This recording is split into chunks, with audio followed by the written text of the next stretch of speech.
So, what's up mga kabagang? So, quick recap lang sa naging hearing kanina ng Kongreso. Pero ito guys, sobrang proud ako. Sobrang proud ako dito sa tao na to, guys. Okay? FYI lang, congressman namin siya dito. Taga Nabota City to, guys. So, isa lang naman to sa mga yumayanig ngayon, sa mga congressman or sa mga kung sino mang involved dito sa anomalya. Isa siya sa gustong humalukay nun, guys. Dun sa mga taong iniiwasang halukayan kung sino yung punot dulo ng mga anomalya na to, isa si Kong Toby sa pumipigil. Okay? Doon sa mga taong may pinagtatatakpan. Kumbaga, si Congressman Toby Tiangco, isa sa talagang pumapala pa ilalim para malaman natin kung ano yung pinaka nasa ilalim o sino yung pinaka nasa ilalim na tao ukol dito sa mga nangyaring anomalya sa ating pondo. Okay? Especially sa pondo natin. So, wag natin patagalin, guys. Panoorin natin kung paano niya tinanong yung isa sa mga gustong-gusto kong itanong niya. Or gustong-gusto kong itanong doon sa Kongreso. Kumbaga, kung ako yung nandoon, ito rin yung itatanong ko, guys. Let's go. Congressman Tiangco, then Congresswoman De Lima, please. Yes, Mr. Chair. Yun na nga ang problema, no? Nung unang ginawa to, I was against it. How can we investigate ourselves? That is the primary question. So kung ang isang congressman, sabi nyo kanina kahit sino masagasaan, wala tayong sasantuhin, kahit congressman, kahit senador. Eh kung ang congressman hindi pa pwedeng maging resource person at hindi natin pwedeng pa-testify under oath, eh di ibig sabihin sa usapang to, exempted ang congressman. So paano tayo mag-iimbestiga? Paano tayo tutuloy? Number one. Okay, stop muna natin, guys. Ano ibig sabihin? Pag ganun. Diba? Lokohan lang pag ganun, guys. Okay. So, hindi naman natin sinasabi na nag-aaksaya lang ng pondo tong Kongreso. Okay. Ang ibig sabihin lang ni Congressman, guys, ni Toby Tiangco, bakit ayaw natin paimbestigahan yung mga sarili natin? Okay. Unang-una, di ba, yung dati pa, may mga binunyag siya na pangalan. Example, si Saldico. Okay? Kung si Saldico yung isa sa mga parang binibigyan ng pangalan nga, or si Romualdez, ba't hindi paharapin dito sa ginagawang hearing? Okay?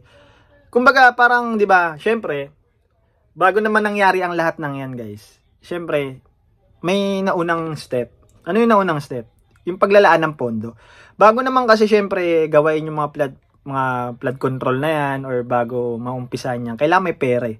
So saan ba nanggagaling yung pera? Sino ba yung nag-a-approve niyan? Syempre yung Kongreso. Okay? So technically, dun mo muna tututukan. Ba't nabigyan ng pondo yan? Okay? Then pagtapos sa Kongreso, naitanong mo na yung dapat may tanong, pwede ka nang lumipat sa DPWH na kung sino yung nag-execute ng mga programa. Okay? Siyempre, technically, kung na-budgetan niya ng Kongreso, alam ng Kongreso na may budget na yan. So, hindi PWH, bilang sila yung executory body, sila yung mag-execute ng mga proyekto. So, technically, sa kanila ibibigay yung pera. So, sila yung makakaalam nun. So, parang sinasabi ni Tiangco, nandun na nga no? Pupuntiryahin lang muna natin yung mga nag-approve ng budget. Bago natin puntiryahin yung mga small contractors na yan. Okay, kung saan nila pinaglalagay. Kasi, kung hindi mo naman binigyan ng project yung mga contractor, saan sila kukuha? Hindi naman sila gagawa eh. Or wala silang makukuha pera. Gets? So, ayun agad yung parang naiisip ko na sinasabi ni Kong Toby na parang palabasin nyo yung dapat natin palabasin na mga kongresista. Na bakit nangyari tong may gantong pondo, saan nyo hinatak to, paano nyo nilagay to, ano yung mga binawasan yung parte ng pondo natin dati, tapos inilagay nyo dito. So, ganun. Okay? And also, kongresista din, syempre, para mas maklear yung pangalan ng Kongreso, para mas malaman ng tao na wala kayong kinikilingan, syempre, ang gusto ni Mayor Toby, ni Congressman Toby is, di ba, imbestigahan din natin yung mga sarili natin. Idamay na natin dito para malaman ng tao na walang kinikilingan kasi yun, ultimo congressman ini-interview. Ultimo congressman ini-interpolate. Ultimo congressman ini-imbestigahan. 'Di ba? So ganun lang yan, guys. Wala naman siyang ibang gustong sabihin. Wala naman siyang gustong puntiryahin lamang. Kumbaga gusto niya lang talaga maging fair and square yung laban sa pagitan nga ng ng mga ilang kongresista na involved versus sa mga kongresistang mahuhusay naman na nadadamay lamang. Alright? Next. Mr. Chair, here is the USB. Ito yung USB, di ko alam. Sinasabi, paano nagkaroon ng insertion? Ayan na. Under the name of Congressman Saldico, ang insertion sa BICAM as proponent siya is 13,803,693,000. Laki, And no? we do not want to invite him as a resource person. Mr. Chair, sorry. Comsec. For record, Mr. I Chair, have the floor. you did not refuse to I have the floor. Suspend. Motion to suspend. Mr. Patayin na sila ng mic, guys. Suspended na. So, ayun nga rin, di ba, guys? Ayun yung sinasabi natin. Di ba? Bakit, di ba? Kasi ganito yan, guys. Kung gagawa ka ng parang hearing, syempre, magkakaroon kayo ng deliberation yan ng mga kapwa nyo kongresista. Kunyari lang. Hindi ako kongresista, guys. Kunyari sa isang, kunyari, sa school na lang. Okay. Magkakaroon kayo ng, kunyari, investigation na sino yung gumawa nito, sino yung gumawa niyan. Okay. Syempre, ang unang iisipin nyo, sino ba imbitahin natin para magpaliwanag? Syempre, yung imbitahin natin, mga involved. Okay? Magmula sa pinakataas hanggang sa pinakamababang level ng mga involved. So, yung pinakamataas nga, yung nag-aayos ng budget. Okay? Kasi una't huling nga sabihin ko to, hindi naman kasi mag-execute yung mga contractors. Guys, kasi nakapokus tayo ngayon sa contractor, guys. Hindi mag-execute yung mga yan kung walang pera yan. Okay? Kung ikaw, di ba? May plano kang gawin tong bahay na to. Wala ka namang pera, hindi mo ma-execute yan, guys. So, ibig sabihin, ang pupuntirin mo muna yung magbibigay sa'yo ng pera. At kung sino yung magbibigay sa'yo ng pera. Kasi hindi mo mabubuo yung isang bagay na yan na alam mong may katumbas na halaga yan or kailangan ng pondohan yan. So, sino yung nagbigay ng pondo? Doon. Sa mga contractor na yan. Okay? Parang ganun yan eh. Sino ba nagbigay ng pondo? Sino ba nag-ayos ng pondo? Congress. Senate. Oh, magkapantay na sila. Sino yung pagbibigyan? DPWH. Sa pangalawang layer. DPWH hahanap ng mga contractor. Mga contractor consist ng mga mga engineers yan or ano. Also, DPWH, may mga engineers yan. So, ibig sabihin guys, nandito tayo. Ito yung gustong banggain ni Toby. Nasa taas muna. Okay? Kasi yung mga contractors, hindi gagalaw yan basta-basta. O baka nga hindi magsalita yan basta-basta. So, ayun yung parang iniisip ko na gusto ni Toby na ganun. Okay? Paharapin nyo yung nagbago ng budget. Bakit nagkaroon ng mga budget insertion ng mga yan. Okay? Kumbaga, bago nyo paharapin yung mga contractors, okay, na bakit wala silang ginawang ganito, bakit substandard.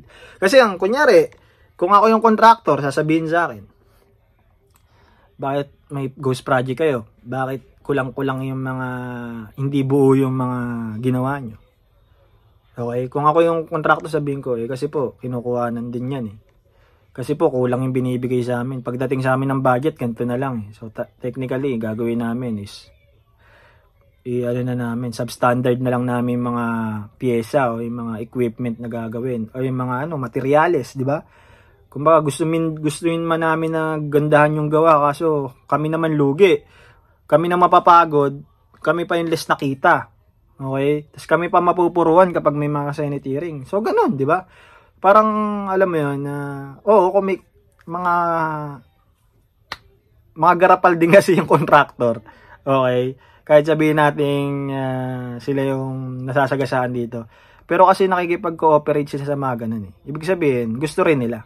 So, di ba? Pero technically speaking, kung titingnan natin, yung mga contractors parang mga small time lang to. Kasi may something pang nasa taas na hindi nila mabanggit. Ayun yung gusto nating palabasin. Pero, syempre, nasa kongreso pa rin kung papalabasin nila yung nasa punot dulo na ito. Okay? Pagtuloy natin, guys. Okay, Mr. Chairman, kanina po pinag-uusapan yung insertion, tinanong po kung ano yung mga natanggal sa 2025 budget at kung ano yung mga naipasok, no? Kaya po, pabor sana ako doon sa motion ni Congressman Erice na imbitahan talaga ang dating former chairman ng chairman pala guys, head. Si Congressman Saldico, dahil kahit doon sa small committee, wala kang naibigay na report, no?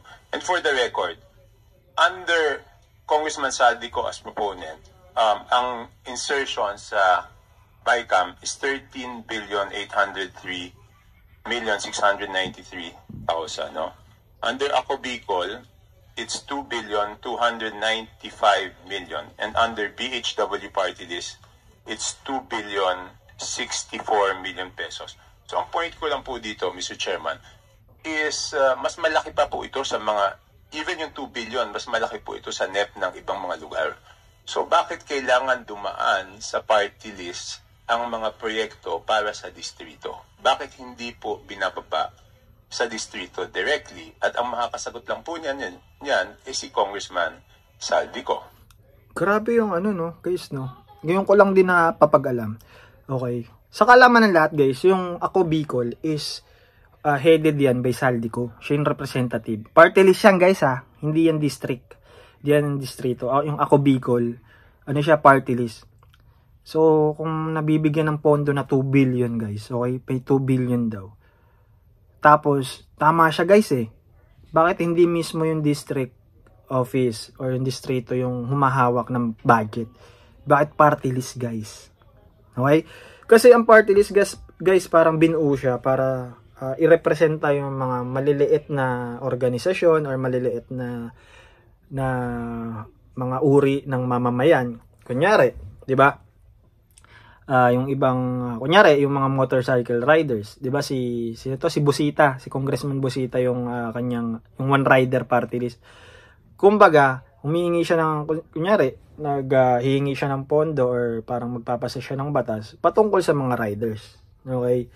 Pero itong Ako Bicol, ibig sabihin may kongresista na sa Bicol as well as may Ako Bicol. Syempre Ako Bicol, mga taga Bicol makikinabang diyan.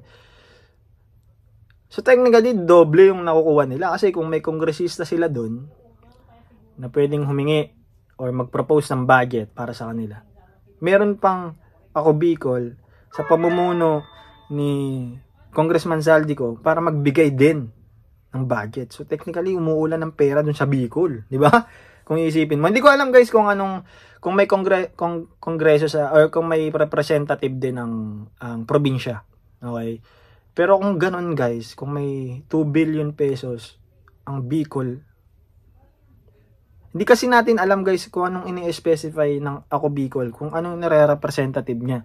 Ako Bicol, buong Bicol, o may mga specific lang na tao na taga Bicol na nire-representa ng Ako Bicol. Hindi ko alam, guys, please bear with me, hindi ko talaga alam yun. Pero ayun nga, 2 billion pesos propose mo doon sa isang party list. So medyo interesting, guys. Okay. Hindi natin alam, guys, ayaw nating magsalita kasi syempre ayaw naman nating maging judgmental. Pero ayun nga, sa sinasabi ni Kong Toby, parang may something. Okay, next. Anyway, pangalawa po, nakita ko po yung listahan ng invited resource persons. Hindi po ba man natin inimbitahan si Mayor Benji Magalong? Sarap sa ears. Not for this hearing, Your Honor. Ang tagal sumagot, no? Sarap sa ears nun, guys. Okay? Kasi si Mayor Magalong, guys, hindi pa nag-uumpisa tong TRICOM. Hindi pa nagkakaroon pa lang ng busisian sa mga flood control projects. Hindi pa nalalaman ni President Marcos yung mga anomalya. Hindi siya hindi alam siguro, may alam naman siguro pero hindi pa siya masyadong broadcast. Lately na lang na broadcast kay, diba? Ito na lang talaga nagkatunugan na. Pero bago ng lahat ng yan, guys, si Mayor Magalong, guys, kumakanta na yan. Okay?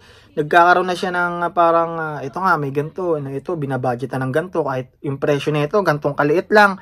Pero pagdating dun sa GAA o dun sa budget proposal na ginagawa taon-taon ng gobyerno, parang ang laki ng dinadagdag, ang laki ng patong, parang 1,000%, no? Parang daw yung parang kunwari 300 pesos lang to, ginagawang 1,000 pesos pagdating dun sa proposal.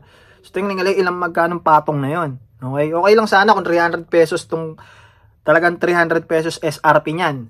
Papatuwa mo yan 400. Pwede na siguro yun, no? Parang syempre kailangan mo patuan dahil unang-una, ikaw yung o-order, no? Kung ikaw yung contractor, ako yung o-order niyan. May mga tao kong uutusan, sasweldoan ko rin yan. So, kailangan ko patungan yung budget na yun kasi syempre may mga gastusin din ako, mga pagkain pa ng mga ano. Parang ganun, guys. So, okay lang kung ganun eh. Pero yung 300 pesos, gawin mong 1,000. So, di ba? Mawiwirduhan ka. At ayun, yung isa rin sa tanong, no? Ba't hindi iniimbatahan tong si Mayor Magalong? Agad-agad, guys. Kasi di ba si Mayor Magalong, guys, ang nagsabi na parang walang mangyayari dyan sa Kongreso. Kasi sila rin yan. Unang tira ni Mayor Magalong. Pangalawa,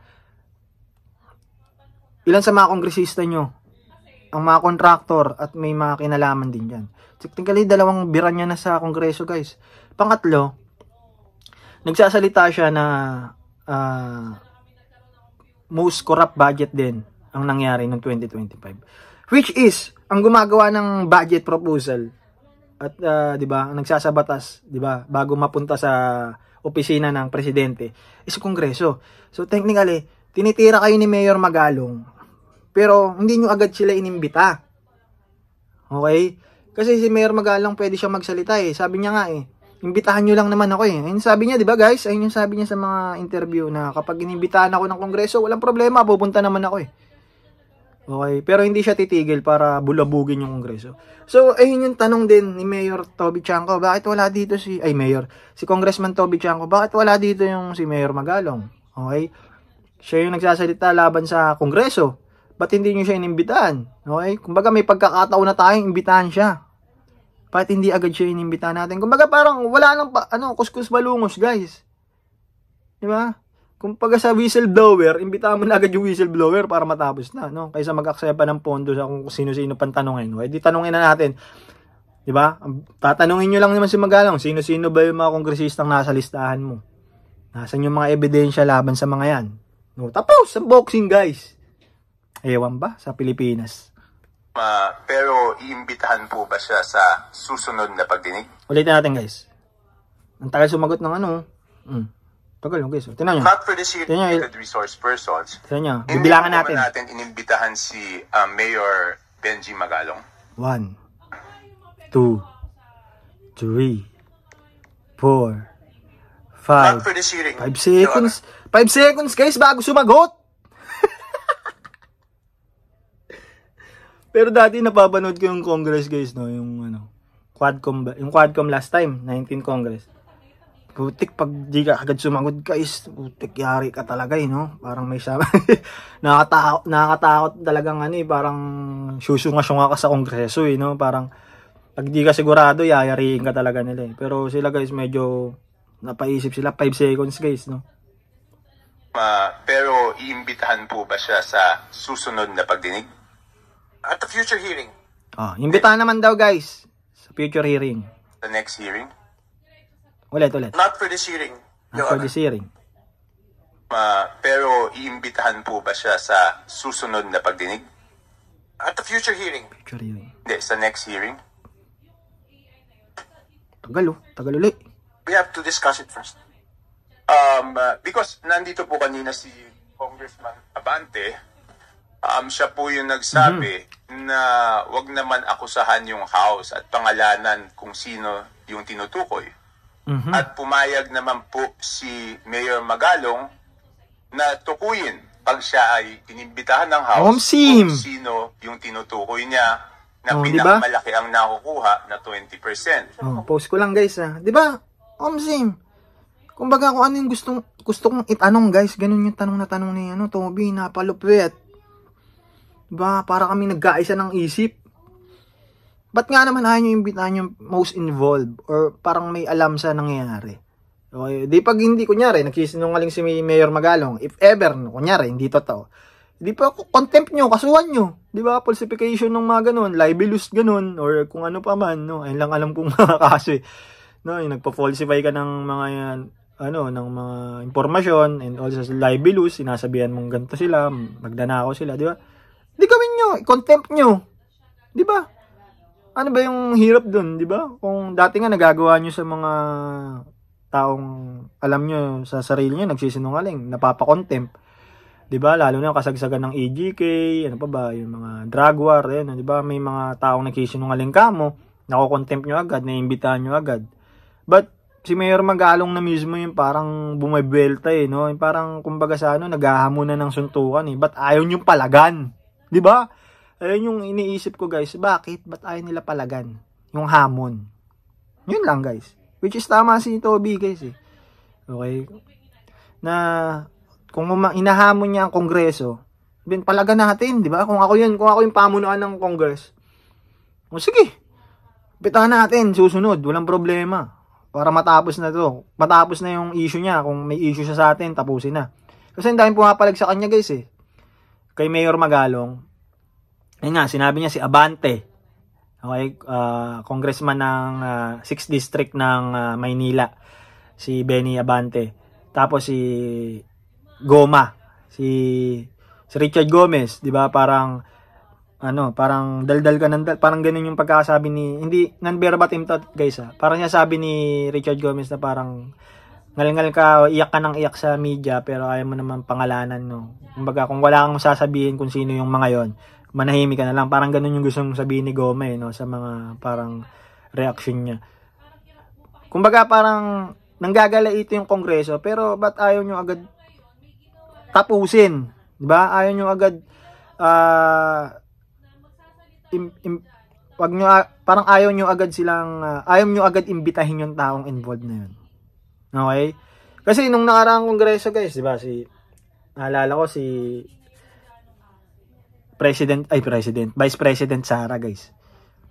Iniimbitahan nila ayaw. Kasi nga confidential funds or may iniingatan siguro si Inday Sara na parang mga impormasyon na hindi pwedeng talakayin through ganong hearing, no?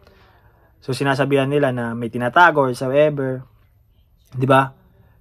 Tapos, nung time na dumalo naman si Inday Sara, nanood ako ng guys nung umupo naman si Sara sa Kongreso, hindi naman nila tinatanong. Okay? So, ganito ulit yung nangyayari ngayon sa 20th Congress. May bumibira sa kanila, sinasagot nila through media, na sige, imbitahan ka namin. And then, kapag nangyari na nga itong ganito, may hearing na uli, ba't hindi nila agad maimbita? Tingnan mo, hindi sila direct kasi makasagot kay Toby na bakit hindi next hearing. Next hearing na agad. Kasi ganun na rin naman yun. Diba? Kumbaga, tapusin nyo, sige. Hindi, siguro ngayong hearing na to, hindi siya pwedeng maimbita kasi nga, nagkaroon na talaga ng proposal na ito lang yung mga iniimbita natin. Pero siguro next hearing, kailan ba yung next hearing na yun? So baka pwedeng maisingit si Mayor Magalong para imbitahin, di ba? O kaya si Saldico, yung gusto ni Toby. Di ba parang ganung ba guys? Na parang bakit kailangan nyo pa patagalin? Kung pwede naman agad-agad, imbitahin na agad natin yung mga to. Okay, kasi sila rin naman yung gusto rin ng tao na humarap. Di ba? I don't know guys. So ang tanong ko po, bakit pa po hindi imbitahan ka agad ng diba? committee para malaman na po natin kung sino yung tinutukoy niya, Mr. Chair? I think we have a commitment that we will invite him. But the commitment is not on the next hearing. Kasi marami po tayong pag-usapan. In fact, gusto natin isa-isahin. Yung mga Sims construction, hindi yung nagpakita. St. Timothy, hindi yung nagpakita. Ito yung alam ng mga tao na gustong malaman yung katotohanan. So, no. We are united. Sa taong bayan, pero ayokong humarap yung mga kontraktor. The real talk lang guys. Kasi syempre, putik sa tagal na sa politika, di ba? Ayokong yung mga kontraktor, hindi naman gagalaw yan talaga Una ko nang sinabi kanina pa. Di ba? Yung mga kontraktor na yan, kapag wala namang pondo, hindi nyo mapapagalaw yan Okay? Kumbaga, madaling madaling kumbaga parang madali mong matatrap yung mga kontraktor kung may mali silang ginawa or may something silang ginawa. Pero ang mahirap ulihin kasi guys kung sino yung pasimuno okay? Kasi yung contractor guys, kasi sabihin natin may mga substandard sila or pwede mong i-detect kasi na parang lahat ng pondo ibinigay dyan. Ganito yung ganito yung binigay na pondo dyan, 300 million. Pero pagdating dito, 100 million lang pala yung pinagagawa. Okay? Pwedeng sabihin ng mga contractor, kasi nga po, ganyan, may mga bawas, may mga nangingialam or whatsoever. Ibig sabihin, doon pa rin patungo. Okay? Kasi pwedeng sabihin din, no? Pwedeng mag-akala yung mga contractor eh. Kasi po, may nangingialam eh. Oh.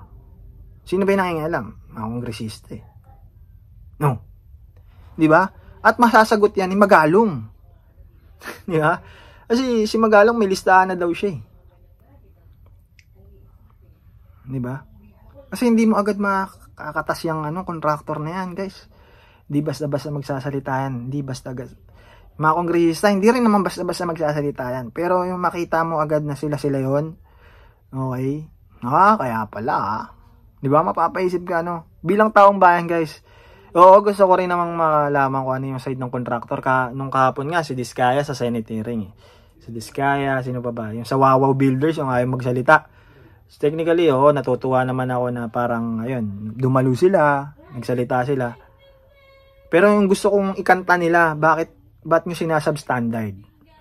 Ba't may ghost project? Sino yung mga nangingialam sa inyo? Sino yung, bakit bandang uli, kulang-kulang na yung pondo na ginagamit nyo para matapos yung mga flood control na yan? Sino yung may kagagawan yan? Okay.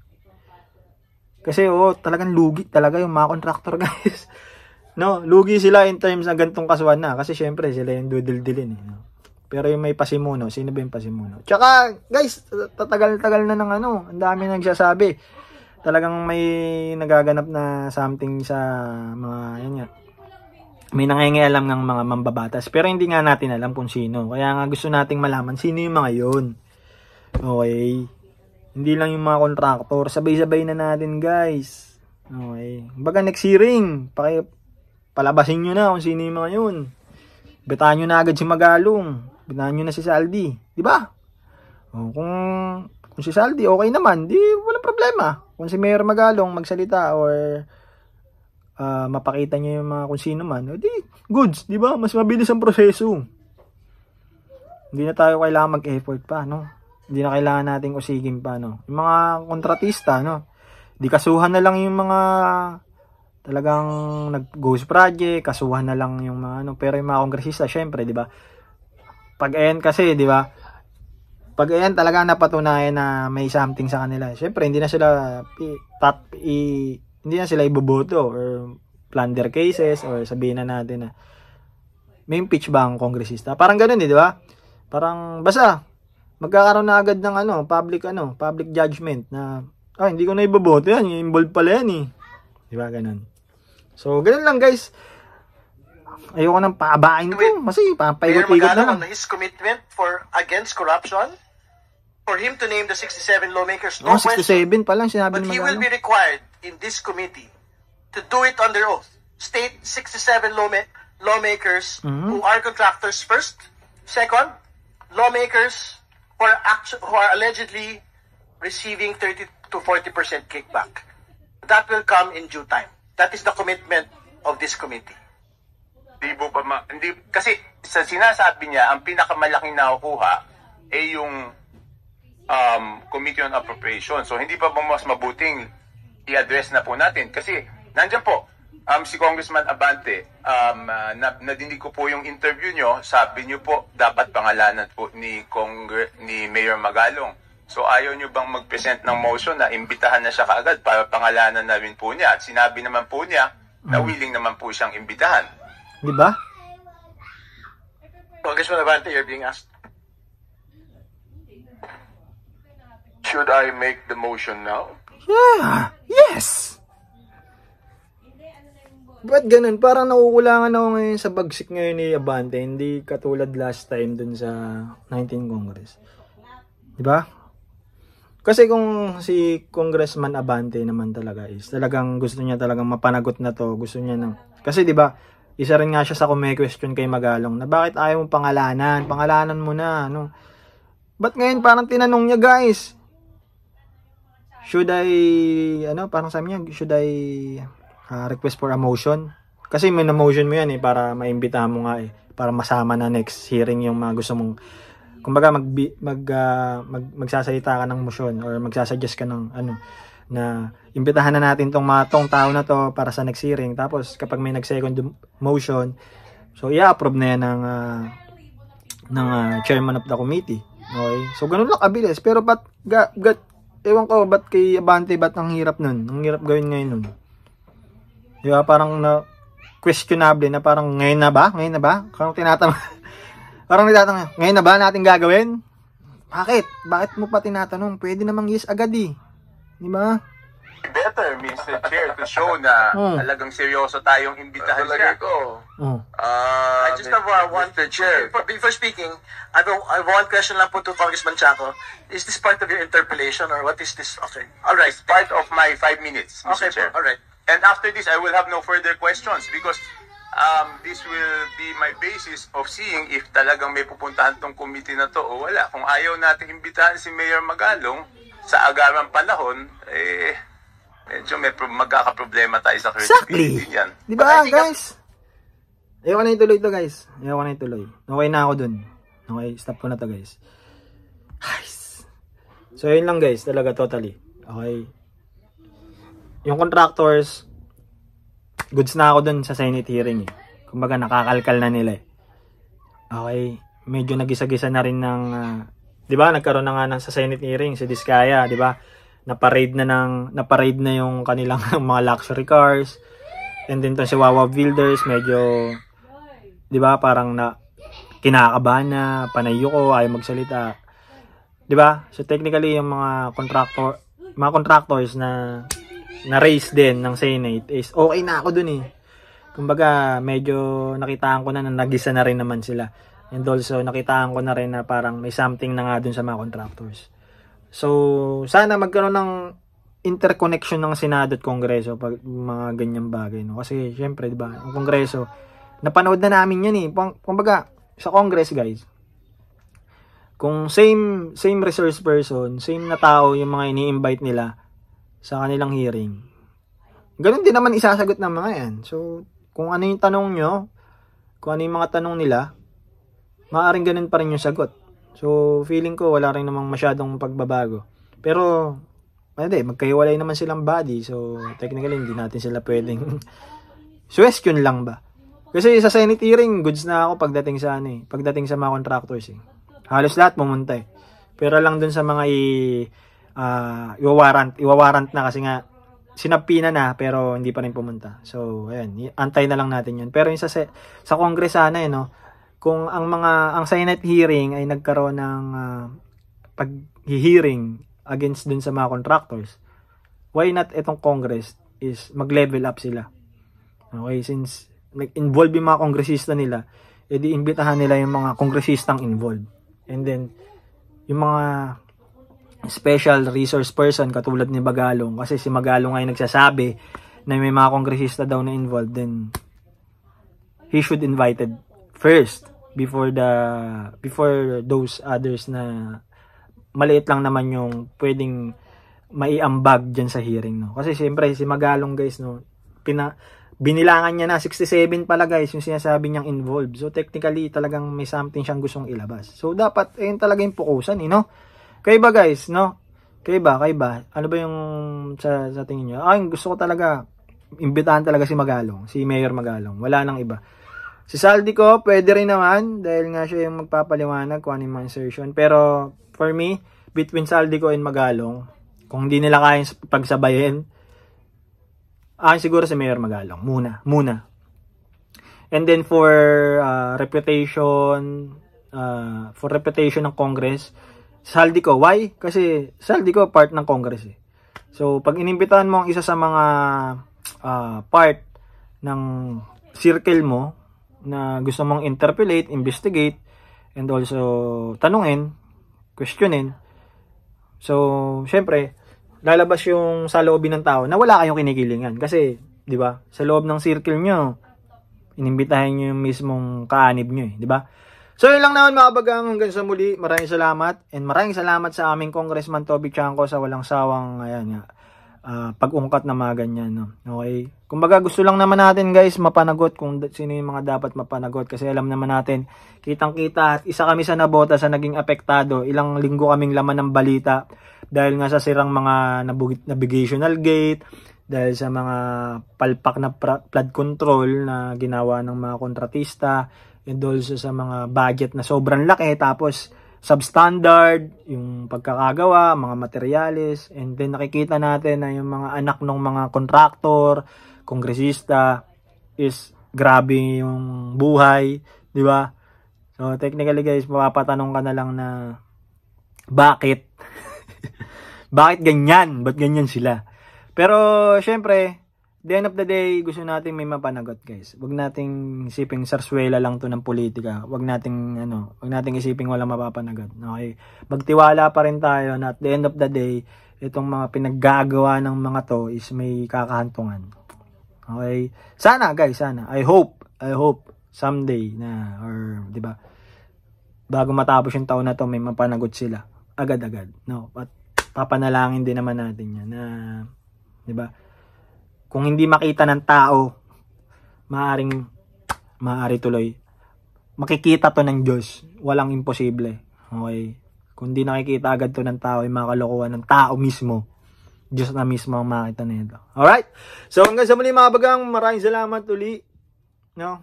Ngayon lang uli, guys, kasi nga, napaka-interesting na mga topic ngayon. Pero ayun nga, maraming salamat, guys. See you next time. Peace out. Mwah.